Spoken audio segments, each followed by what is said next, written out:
নমস্কার, আমি সঞ্জয় ব্যানার্জি আর আপনারা দেখছেন আমার চ্যানেল সঞ্জয় ব্যানার্জি সফর ইন্ডিয়া। গত পর্বে আমি দেখিয়েছিলাম জয়ন্তীতে থাকার অভিজ্ঞতা আর সেই পোখরি লেক আর ছোটো মহাকাল মন্দিরে যাওয়ার অভিজ্ঞতা। অসাধারণ সেই অনুভূতি শেয়ার করেছিলাম আপনাদের সাথে। আর আজকের এই বিশেষ পর্ব দেখতে থাকুন। জয়ন্তী থেকে বক্সা যাওয়ার জঙ্গলে মোড়া এক অপূর্ব যাত্রাপথ, আর তারপরে সেখান থেকে 1.5 কিলোমিটার ট্রেক করে ওপরে ওঠার, তারপরে সেই ঐতিহ্য আর ইতিহাসে ঘেরা বক্সা ফোর্ট বা বক্সা জেল। দেখতে থাকুন এই পর্বে সেই জয়ন্তীর থেকে বক্সা যাবার অসাধারণ এক যাত্রাপথ আর বক্সা ফোর্টের মাহাত্ম্য। সেই ফোর্ট যেখানে নেতাজি সুভাষচন্দ্র বসুকে রাখা হয়েছিল বলে কথিত আছে। গুড মর্নিং ফ্রেন্ডস, আজকে 16 তারিখ, আমাদের জয়ন্তীর সকালবেলা। কালকে অসম্ভব সুন্দর দুটো স্পট ঘুরে এসেছিলাম, পোখরি লেক প্লাস ছোটো মহাকাল। এই হচ্ছে আমাদের হোমস্টে বনান্তেরই প্রপার্টি, একদম ভিউ পয়েন্টের উল্টো দিকে, ভীষণ সুন্দর। কিন্তু এখানে রুম কিন্তু ভীষণ এক্সপেক্ট করে আসবেন না, মোটামুটি স্ট্যান্ডার্ড হয়, বিরাট কিছু হয় না। খাওয়া দাওয়াটা খারাপ না, ভালো। আমরা এখন ব্রেকফাস্ট করে বেরিয়ে যাব বক্সা ফোর্ট, লেপচাগাঁও করে বেরিয়ে যাব আমরা সিসামারার জঙ্গলে। এই দূরে ভিউ দুর্দান্ত, নদীতে যদিও এখন জল নেই। আর শিবরাত্রি আসছে, এখানে লাখ লাখ লোকের ভিড়ের সমাবেশ হবে মহাকাল মন্দিরের জন্য, যার জন্য বেশ জমজমাট এখন জয়ন্তী। আর আমরা এই জায়গায় ছিলাম, আর আমরা এখন দেখাচ্ছি বনান্তে যে প্রপার্টিটা আমাদের মেন, ওরাই করে দিয়েছে, ওদের সাথে আমার ভালো রিলেশন। ওখানে খাবো, ওটাও বেশ সুন্দর, ওটাই এখানকার বেস্ট খাওয়া দাওয়ার জন্য, দারুণ। আর এখানে মোটামুটি খাওয়া দাওয়ার প্যাকেজ 1100 টাকা পার হেড পার ডে। তবে রুম বিরাট কিছু আহামরি না, আবারও বলে দিলাম, এখানে বিরাট কিছু রুম এক্সপেক্ট করবেন না। জয়ন্তীর যে কটা হোমস্টে আছে রুম মোটামুটি, বাকি খাওয়া দাওয়া খারাপ না। আর এখানকার বিউটি, এখানকার সাইড সিন দুর্দান্ত। চলুন এবার আমি দেখাই বনান্তেটাও। বনান্তের প্রপার্টি এটাই এখানকার বেস্ট, সব থেকে ভালো এখানেই আমরা কাল ছিলাম। আমাদের এই যে দাঁড়িয়ে আছে আমাদের বল্টুবাবু, ওই ব্যবস্থা করে দিয়েছিল পাশের দোতলাটা, খারাপ না, ভালোই। এটা কিন্তু এখানকার সেরা। এখানে প্যাকেজ সিস্টেমেই হয় বেশিরভাগ, এবং একদম এই সিঁড়ি দিয়ে উঠলেই এখানে এই রাস্তা, উল্টো দিকে পুরো জয়ন্তী পাহাড়, জয়ন্তী নদী, এবং উল্টো দিকে এখান থেকেই ছোটো মহাকাল। আর এদেরই গাড়ি আছে, এখান থেকে গাড়িতেই সমস্ত সাইট সিনও হয়ে যায়। সাইট সিন বলতে এখানে 3টে সাইট সিন হয়, একটা পোখরি লেক, একটা মহাকাল মন্দির, ছোটো মহাকাল মন্দির, একটা জঙ্গল সাফারি। 3টেই এখন ওই গেট থেকে টিকিট কেটে করতে হয়। এখানে এই ঘরগুলো, কটেজগুলো এখানে 4টে আছে। এখানে 2টো ঘর, এখানে একটা ঘর, এখানে একটা ঘর, আর পাশে যে 2টো প্রপার্টি সেগুলো আমাদের। আর এগুলো খাওয়ার জায়গা, এটা খাওয়ার জন্য কিন্তু বনান্তে বেস্ট জায়গা, সব থেকে ভালো জায়গা। আমরা এখন ব্রেকফাস্ট করে বেরিয়ে যাব বক্সা ফোর্ট, তারপর ওখান থেকে সিসামারা জলদাপাড়া। আমরা এখন রেডি হয়ে গেছি, এই বেরিয়ে যাব। এই গাড়ি এসে গেছে, গাড়ি দাঁড়িয়ে আছে আমাদের, মানিকদার গাড়ি। এখান থেকে আমরা প্রথমে বক্সা ফোর্ট করে বেরিয়ে যাব। বিউটিফুল ওয়েদার, এখন লাভলি ওয়েদার। দেখাই পেছন দিকটা, এই নদীর ওপর দিয়ে, নদীতে এখন জল নেই। এখান দিয়ে কালকে আমরা মহাকাল মন্দির গেছি, এটা দিয়েই মহাকাল মন্দির যেতে হয়। ছোটো মহাকাল, বড় মহাকাল হাঁটতে 2.5 কিলোমিটার, ওটা সম্ভব না সবার পক্ষে। আর পোখরি লেক, আর যারা জঙ্গল সাফারি করতে চাইবেন করতে পারেন, কিন্তু সেটাও জঙ্গল সাফারি, পুরো জয়ন্তীটাই এতটাই জঙ্গলের ভেতর, আলাদা করে জঙ্গল সাফারি করার আর সবসময় দরকার পড়ে না। সুতরাং এই পোখরি লেক আর ছোটো মহাকাল মন্দির করলেও হয়ে যায়। আর বক্সা ফোর্ট আমরা এখন বেরিয়ে যাব। জয়ন্তী থেকে সকালবেলা ব্রেকফাস্ট করে বেরিয়ে পড়লাম বক্সা ফোর্টের উদ্দেশ্যে। আর জয়ন্তী থেকে বক্সার দূরত্ব 20 কিলোমিটার, আর জঙ্গলে মোড়া সেই যাত্রাপথ অসাধারণ। জয়ন্তী মোড় থেকে বাঁদিকে আলিপুরদুয়ার চলে গেছে, আমরা ডান দিকে ঢুকে গেছি বক্সা ফোর্টের রাস্তায়। আর এই বক্সা ফোর্টের ওখান থেকে আবার আলাদা গাড়ি নিয়ে যেতে হয় বক্সা ফোর্ট। আর বক্সা ফোর্টের ইতিহাস আর ওখানকার পুরো তথ্য ওখানে পৌঁছে গিয়ে আমি পুরো ডিটেলস জানা বলছি। এই রাস্তা ভীষণ সুন্দর রাস্তা। আমরা এখন বক্সা ফোর্টের দিকে যাচ্ছি।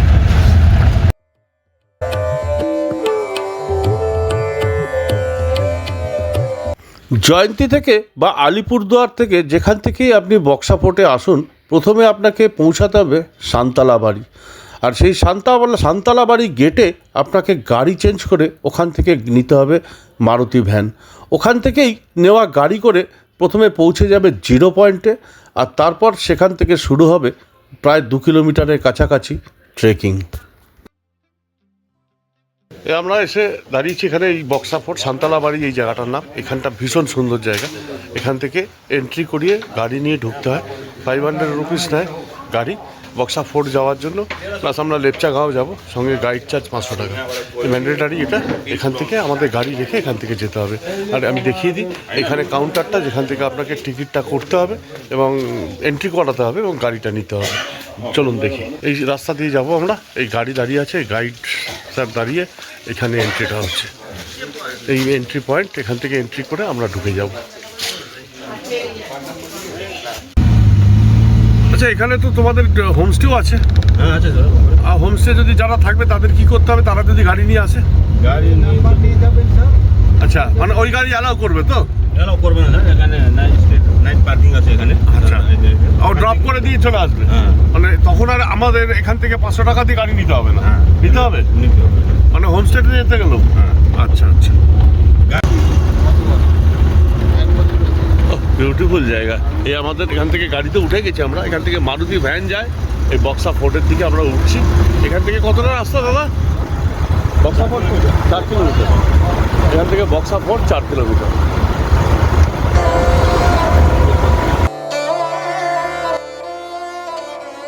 ভাটি যাওয়ার রাস্তা, চুনাভাটি যাওয়ার রাস্তা। কোনটা?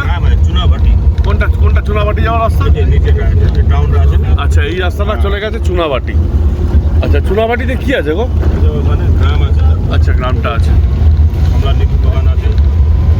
আমরা লেবু বাগানের, ওটার জন্য আলাদা চার্জ দিতে লাগে গেলে? ওইটা তো গাড়িতে যাবে না স্যার, ওইটা ট্রেকিং করে যায়। Trekking করে যায়। শুধু গাইডে টাকা দিতে হবে।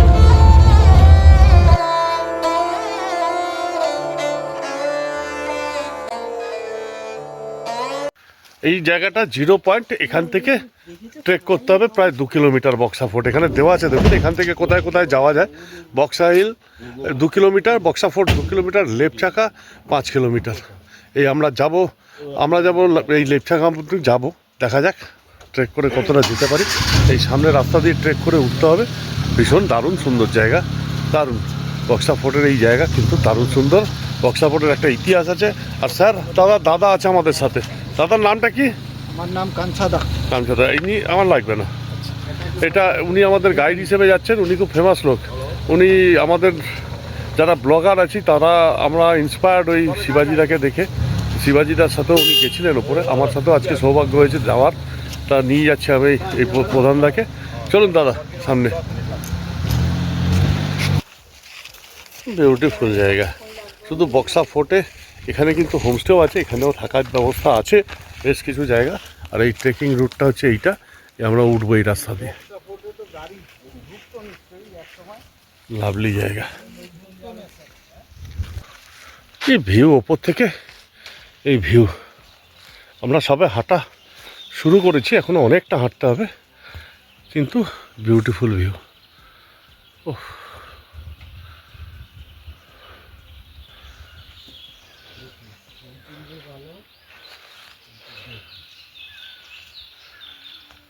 কি নাম?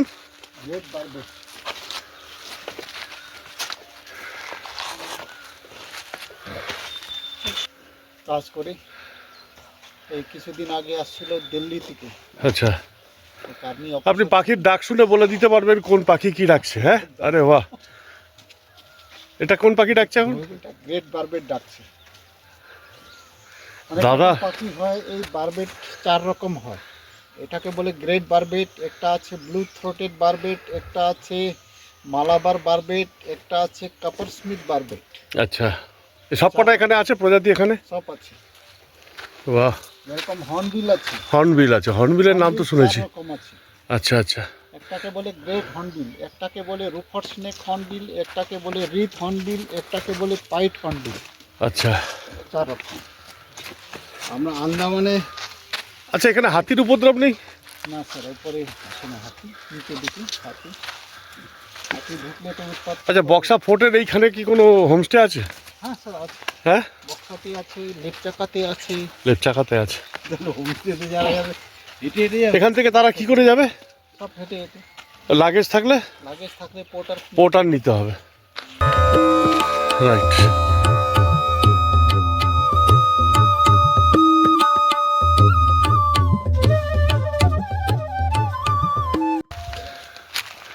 এটা আয়োডিন পাতা, আচ্ছা আমরা বলি এটাকে বনমারা। আচ্ছা কেটে ফেটে গেলে এটাকে করে লাগাইলে ব্লাডটা বন্ধ হয়ে যাবে। এই জঙ্গলে আছে প্রচুর না? প্রচুর মেডিসিন আছে।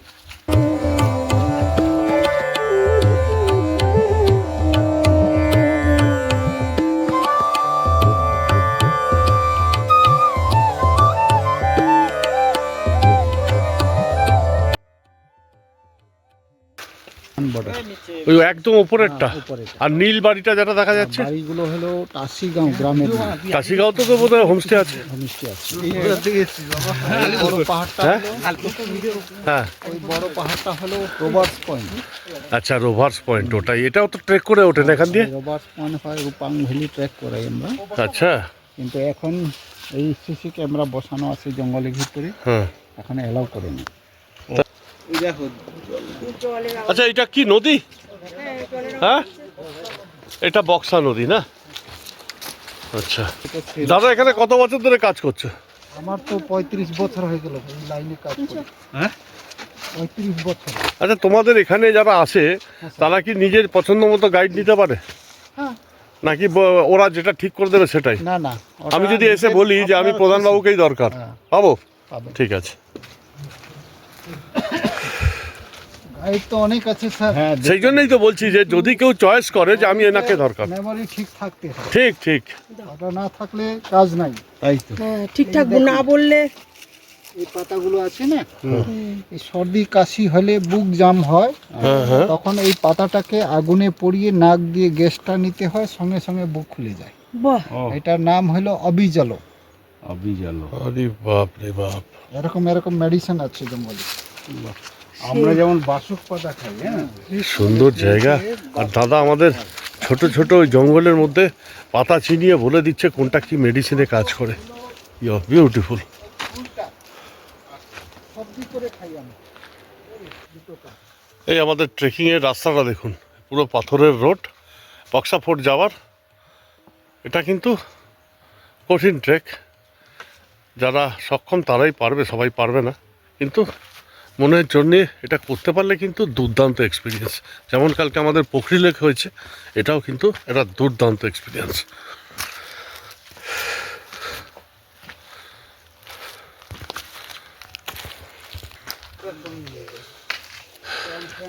এই বাদিকে হোমস্টেও আছে এখানে, কিন্তু সমস্যা এখানে আপনাকে ট্রেক করেই উঠতে হবে, লাগেজ থাকলে পোর্টার নিতে হবে।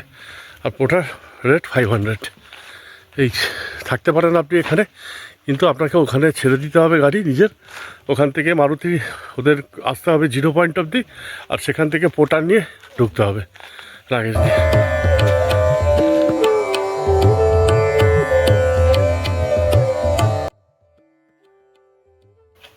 বিউটিফুল জায়গা। কি দেখুন কি ভিউর মধ্যে দিয়ে হাঁটছি। কষ্ট করে ট্রেক করে উঠবেন, যা দেখবেন জীবনে ভুলবেন না। অসাধারণ। যারা হাঁটার ক্ষমতা আছে তারা কিন্তু অবশ্যই জয়ন্তী এলে বক্সা ফোর্ট ঘুরবেন, অনবদ্য লাগবে। লাভলি জায়গা, অদ্ভুত সুন্দর পরিবেশের মধ্যে দিয়ে আমরা হেঁটে উঠছি, যার জন্য কোনো কষ্টই হচ্ছে না। আর সামনে এই গাছগুলো লাল, বিউটিফুল। গাছ ভর্তি সজনে ফুল। আমরা কলকাতাতে এই সময় বসন্তকালে সজনে ফুল, আমরা সজনে ফুলের বড়া কিন্তু দারুণ লাগে। এই সেই সজনে ফুল অ্যান্টিপক্স, আমরা বসন্তকালে খুব খাই বাড়িতে। সেই সজনে ফুল ভর্তি গাছে।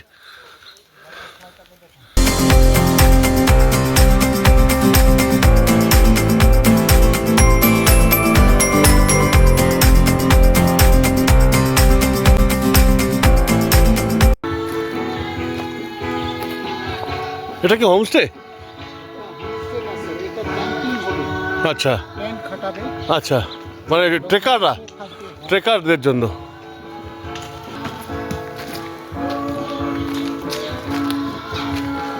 বাবা বাবা, কি সুন্দর জায়গা।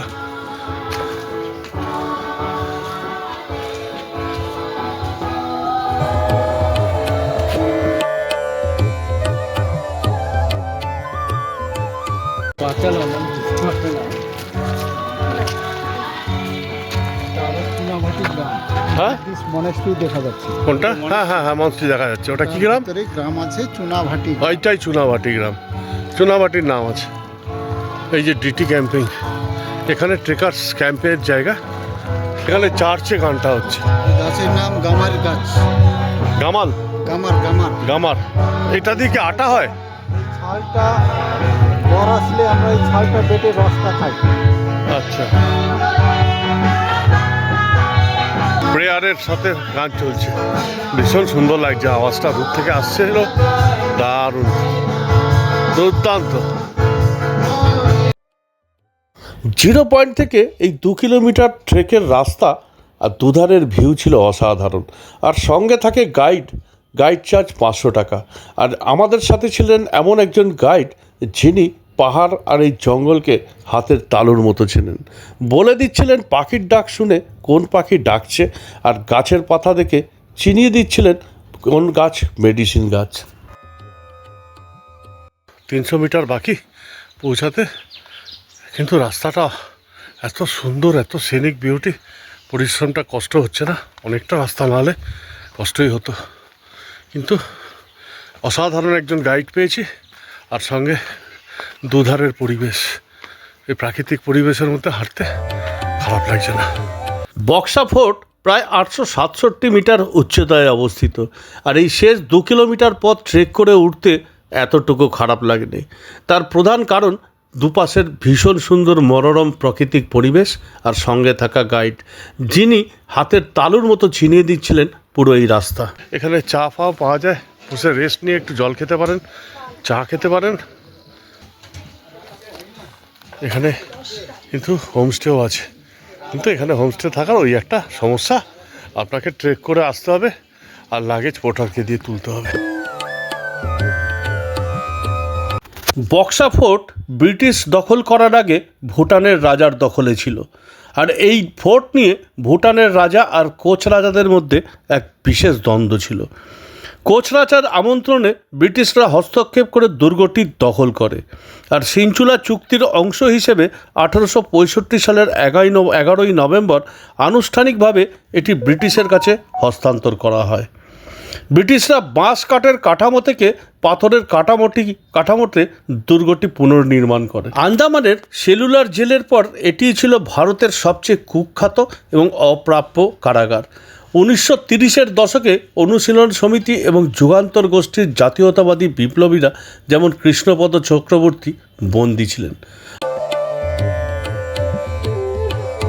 এবার আমি দাঁড়িয়েছি বক্সা জেল, যেটাকে বক্সা ফোর্টও বলে। ঐতিহ্যময় এই জেল, ব্রিটিশ আমলে বহু স্বাধীনতা সংগ্রামীকে এখানে বন্দি রাখা হয়েছিল।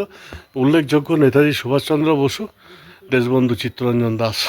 সেই বক্সা ফোর্ট বা বক্সা জেল, বক্সা ফোর্টটাকেই ব্রিটিশ আমলে জেলে পরিণত করা হয়েছিল। সেই বক্সা জেলকে সামনে দাঁড়িয়ে আছি। নস্টালজিক, ঐতিহাসিক এই জায়গা, আর চারদিকের পরিবেশ কিন্তু দুর্দান্ত। এবার এই বক্সা ফোর্ট দেখব, বক্সা জেল দেখাই আপনাদের, আর এর ইতিহাসটা শোনাই। ভারত ও তিব্বতের মধ্যে যে রেশম বাণিজ্য পথটি ভুটানের মধ্যে দিয়ে যেত, সেটির একাংশ রক্ষার জন্য ভুটান রাজারা এই দুর্গটি ব্যবহার করতেন। 1950 সালে চীন তিব্বত দখল করে নিলে বহু শরণার্থী এই অঞ্চলে উপস্থিত হন। সুভাষ বসু, চিত্তরঞ্জন দাসের মতো লোককে রাখা হয়েছিল, ভাবলেই কীরকম একটা অন্যরকম ফিলিংস হয়। এবং জায়গাটা দারুণ সুন্দর। এটা অ্যাকচুয়ালি বক্সা ফোর্ট ছিল, সেটাকে ব্রিটিশ আমলে জেলে পরিণত করা হয়েছিল। এই দেখুন কি সুন্দর জায়গা। এবার একটু শুনে নিই আমাদের প্রধানবাবুর মুখে, বলুন। এককালে এটা পুরো ভুটানের ল্যান্ড ছিল স্যার। আচ্ছা, এই ভুটানের ভিতরে ইংরেজরা এসেছিল 1774-এ। অ্যাকচুয়ালি ভুটানিজ ফোর্ট ছিল, ভুটানিজ ফোর্ট না, ভুটানিজদের ল্যান্ডটা ছিল। তারপর জেল বানালো। ইংরেজরা একটা জেল করলো। ওরে এই সেলটাতেই বলছে নেতাজি সুভাষচন্দ্র বসুকে বন্দি করে রাখা হয়েছিল। ভাবা যায়, এই সেই সেল। এবং তার ইতিহাস আমাকে প্রধানবাবু বলল যে এখান থেকে কিভাবে উনি বেরিয়েছিলেন সেটার হিস্ট্রি উনি শোনালেন। বিউটিফুল।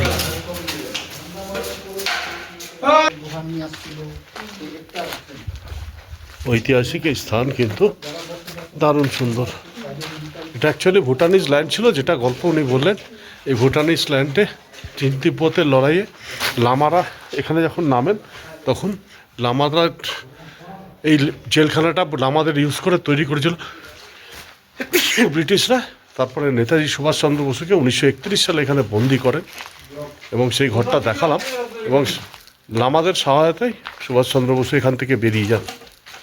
দারুণ সুন্দর জায়গা। ওই দিকের গুলো ওই যে পুলিশ প্রশাসন থাকতো, জেলার পুলিশ প্রশাসন। ইসলামারা থাকতো। বুদ্ধিস্ট লামারা আচ্ছা এইখানটা, আর এই ছোট ছোট আচ্ছা এখানটা বুদ্ধিস্ট লামারা থাকতো।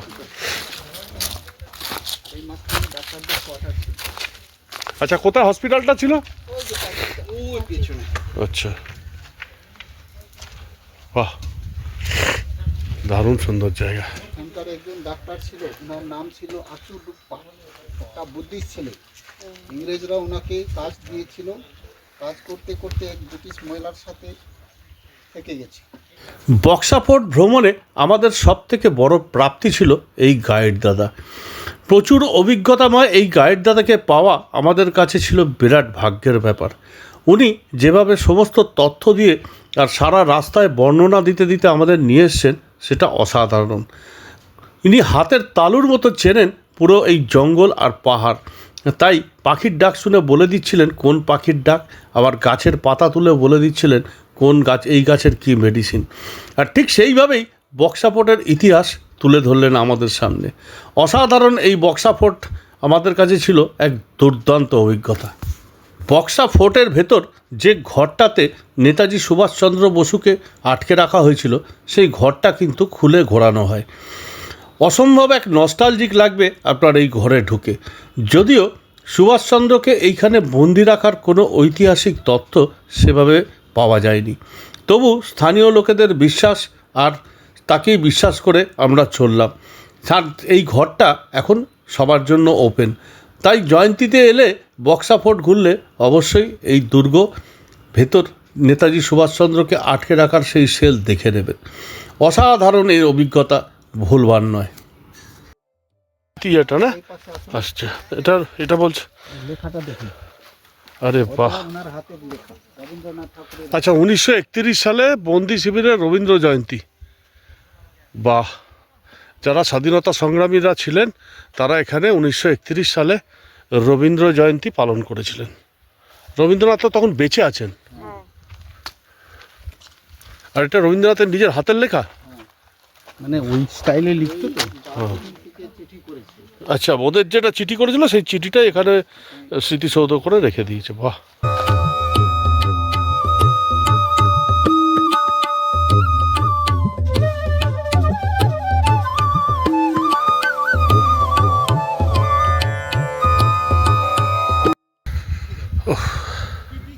যেহেতু এই জায়গাটা বৌদ্ধিস্ট প্রপার্টি, লামাদের প্রপার্টি ছিল, এখানে একটা সুন্দর বৌদ্ধ গুম্ফাও রয়েছে।